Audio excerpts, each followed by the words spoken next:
আসসালামু আলাইকুম। আশা করি সবাই ভালো আছেন। আমার এই দোকানে আপনারা এই যে বিভিন্ন পদের পণ্য দেখতে পাচ্ছেন। তো এই পণ্যগুলো কোন পদ্ধতিতে আপনারা কিনলে সবথেকে বেশি লাভ করতে পারবেন সেই তথ্য আজকে আপনাদের জানাবো। তো অনেকে ভাবেন যে একসাথে অনেক করে মাল কিনলে বুঝি লাভ করা যায়। তো কোন মালগুলো বেশি কিনবেন এবং কোন মালগুলো কম কিনবেন আর কিনলেও কোন সময়টা কিনবেন সেই বিষয়ে আজকে আপনাদের বলবো। আমার এই যে সামনের সাইডে দেখেন সিটি গোল্ড আইটেম আছে। তো আমি কোনো সময় এই সিটি গোল্ড আইটেমটা বেশি পরিমাণে কিনি না। যে কারণে কিনি না সেটা হচ্ছে বর্তমান সময়ে মানে নিত্য নতুন মডেল বের হয়। আমি একসাথে অনেক করে সিটি গোল্ড আইটেম কিনে রাখলে দেখা গেছে আজকে যে আইটেমটা রাখছে ওটা আগামী দিনে নাও চলতে পারে। এই জন্য আমি ওই আইটেমটা বেশি করে রাখি না, ওইটা কম রাখি। আর এখনকার সময় বেশিরভাগ সময় মানুষ যেটা করে ফোনে ছবি আইনে দেখায় যে ভাই আমার এই মডেলে কানের দুল লাগবে, এই মডেলে চুড়ি লাগবে, ইন্টারনেট থেকে দেখে এসে আমাদের আর কি এইগুলা দেখায়।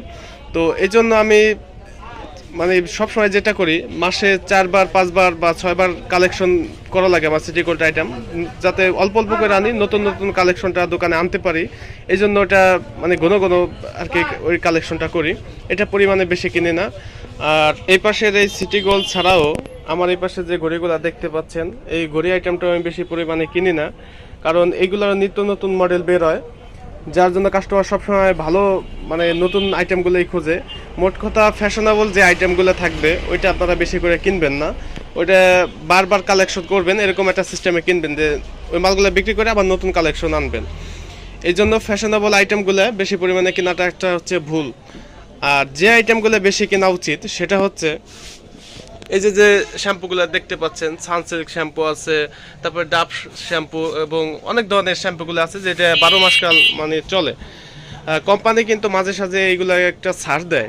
তো যখন ছাড় দেয় এই সুযোগে আপনি অনেক করে কিনবেন, এতে করে যেটা হবে শ্যাম্পুর মডেল কিন্তু আর চেঞ্জ হবে না ভাই।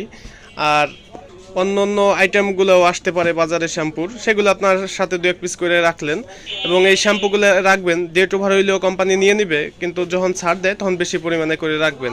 এতে করে যেটা হবে যে লাভের সংখ্যাটাও বাইরে যাবে, আপনি চাইলে কাস্টমারের 2-4 টাকা সাইডেও বেচতে পারবেন পণ্যগুলো।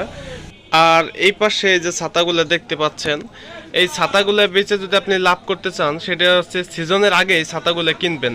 যেমনটা আপনাদের এক্সাম্পল স্বরূপ আমি বুঝাই, যদি ধরেন ছাতার যে সিজন, ধরেন এখন বর্ষাকাল, এখন ছাতা একটা সিজন, কারণ ঘন ঘন বৃষ্টি হয়, এখন ছাতা মানুষের খুব বেশি একটা প্রয়োজন হয়।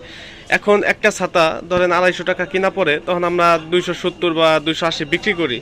যখন আপনি এই সিজনের আগে এই ছাতাটা কিনবেন এমনি কিন্তু বাজার মূল্য থেকে 10-20 টাকা কম থাকে, তখন এখন যে ছাতাটা 250 টাকা দাম তখন সেই ছাতাটা থাকবে 230 টাকা। তখন 230 টাকা দিয়ে যদি ছাতাটা কিনেন আর এই সিজনে যদি 280 টাকা বাজার রেটে বিক্রি করেন তাহলে কিন্তু আপনার প্রতি পিসে 50 টাকা লাভ হবে। আর এখন যদি আপনি 250 টাকা দিয়ে কিনে 280 টাকা বেচেন তাহলে আপনার লাভ হইতেছে 30 টাকা। তো এরকমভাবে কিছু পণ্য, ছাতা আছে, ছাতা ছাড়াও অন্য অন্য এরকম অনেক ধরনের প্রোডাক্ট আছে, এটা আপনি দোকান দিলে আপনার নিজের দোকানে আপনি বুঝবেন যে কোন কোন পণ্য এটা আমার সিজনের আগে কিনতে হবে। তো এরকমভাবে কিছু আইটেম বুঝে আগে কিনবেন, এতে করে যেটা হবে আপনার লাভের সংখ্যা বাড়বে, আপনি বেচে শান্তি পাবেন। তো এরকম কিছু সিক্রেট পদ্ধতি আপনার জানতে হবে, যেটা মানুষ নতুন ব্যবসায়ী যারা তারা দোকান দিয়ে বুঝে উঠতে উঠতে তাদের চালান পর্যায়ে আর কি শেষ হয়ে যায়। শেষ পেশায় এসে যখন ব্যবসা বুঝে তখন আর চালান থাকে না, এটাই হলো হয় দোকানদারদের অবস্থা। তো ভালো থাকেন ভাই, দেখা হবে নতুন একটি এপিসোডে। আর ভিডিওটি ভালো লাগলে একটা লাইক দিন। সবার জন্য শুভকামনা।